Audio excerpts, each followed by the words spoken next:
దేవుని నామానికి మహిమ కలుగును గాక.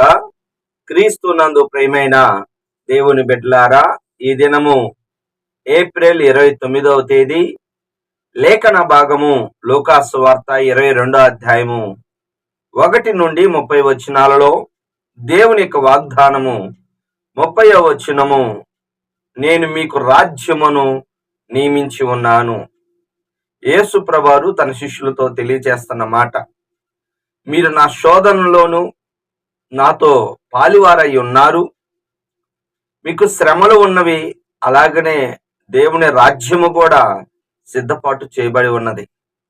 లూకాసు వార్త 18వ అధ్యాయం 28వ వచనములో పేతురు అడుగుతున్నాడు, ప్రభువా, మరి మేము సమస్తమును విడిచి నిన్ను అమ్మడించితిమి కదా.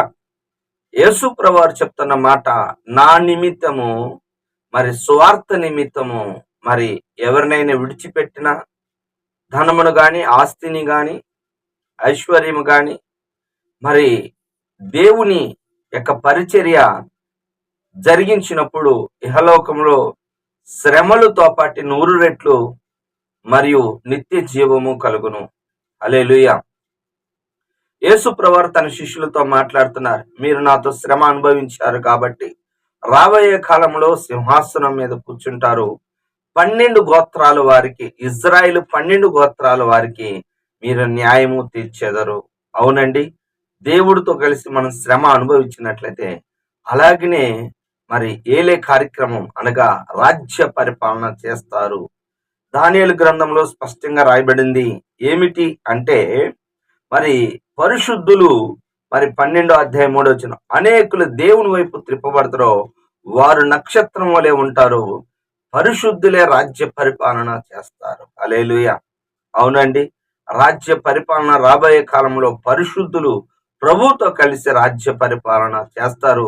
యేసు ప్రభు శిష్యులకి ఎట్టి భాగ్యం అన్నది, ఎవరైతే ప్రభు నిమిత్తము మరి ప్రయాస పడతారో వారికి దైవ రాజ్యములో ఉన్నతమైన స్థానము ఉన్నది. హల్లెలూయా. దేవుడు శ్రమ అనుభవించిన వారిని మర్చిపోడు.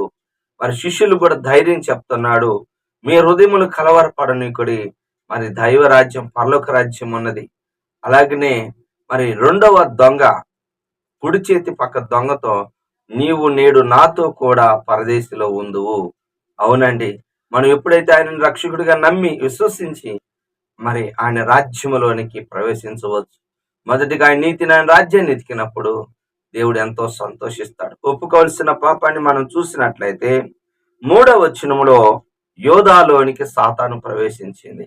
యేసు ప్రభువారు చేయు అద్భుతాలు, బోధలు, శాస్త్రులు, పరిసయ్యులు, సద్దూకయ్యులు అనేక మంది విని ఈయన్ని ఎలాగ సంహరించాలనుకుంటుంటే సాతాను, బాగా గమనించండి, యోధాలోకి దూరినట్టుగా అతడే పోయి, నేను మీకు అప్పచెప్తాను, అయితే ప్రజల్లో కాదు, ఒంటరిగా ఉన్నప్పుడు నేను అప్పచెప్తాను అని తగిన సమయం కొరకు యోధా ఎదురు చూసి వారి దగ్గర ధనం తెచ్చుకున్నాడు.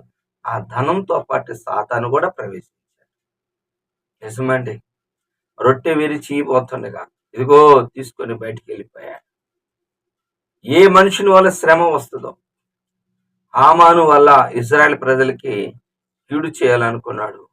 మొర్దెకై కోసము ఉరితాడు మరి ఏర్పాటు చేశాడు. చివరికి హామాను ఆ ఉరితాడు మీదే మరి ఉరి తీశారు. రాయి దొర్లించి వారి మీద రాయి దొర్లించబడు. నీ వల్ల అభ్యంతరం రాకుండా చూసుకోవాలి. ఎవరి వల్ల అభ్యంతరం వస్తుందో వారికి శ్రమ.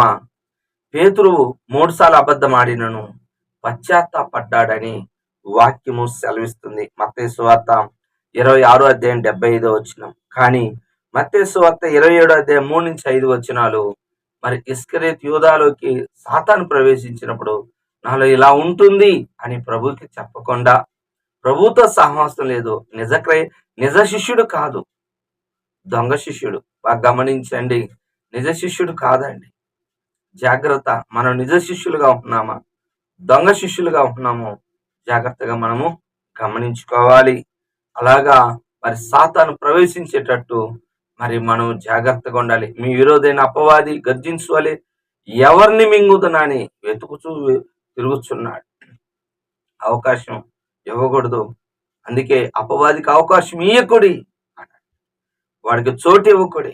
దయచేసి అపవాదికి చోటు ఇవ్వకుండా, అవకాశం ఇవ్వకుండా ముందుకు వెళ్ళాలి. చివరిగా ఆజ్ఞ, మరి ఇన్ని రకాలుగా యేసు ప్రభువారు చెప్తున్నా, మరి బల్లారాధన అయిపోయిన తర్వాత కూడా వాళ్ళలో ఒక వివాదం ఏమిటో తెలిసిన, ఎవరు గొప్పవాడు? 26వ వచనంలో, గొప్పవాడు ఎవలాగా ఉండాలంటే చిన్నవాడిలాగా ఉండాలి, అధిపతి పరిచారకుని వలె ఉండాలి. అవునండి, తను తాను తగ్గించుకునేవాడు హెచ్చింపబడునని మత్తయి సువార్త 23వ అధ్యాయం 12వ వచనంలో ఉంది. దావీదు ఎంత తగ్గించుకున్నాడో అంతగా హెచ్చించబడ్డాడు. గుర్తుపెట్టుకోండి, తగ్గించబడిన వారు హెచ్చించబడతారు. యేసు ప్రభువారు మరి పరలోకము నుంచి భూలోకానికి వచ్చి తగ్గించుకున్నాడు, అందరికంటే హెచ్చించబడ్డాడు. అవును, మనము కూడా తగ్గించుకునే స్వభావం కలిగి ఉందాం. దేవుడు మనల్ని చూస్తూ ఉంటాడు. మనము అధికారుల వలె కాక, అధిపతుల వలె కాకుండా మరి తగ్గింపు జీవితాన్ని, మరి యేసు ప్రభువారు దేవుడై ఉండి శిష్యుల పాదాలు కడిగి మాదిరి చూపించినట్లుగా మనము కూడా, గుర్తుపెట్టుకోండి, బహు జాగ్రత్తగా తగ్గింపు మనసు మనం కలిగి ఉందాం. సాతాను హెచ్చించుకొని పడిపోయాడు. గుర్తుపెట్టుకోండి, తగ్గింపు కలిగిన వారిని దేవుడు దీవించాడు.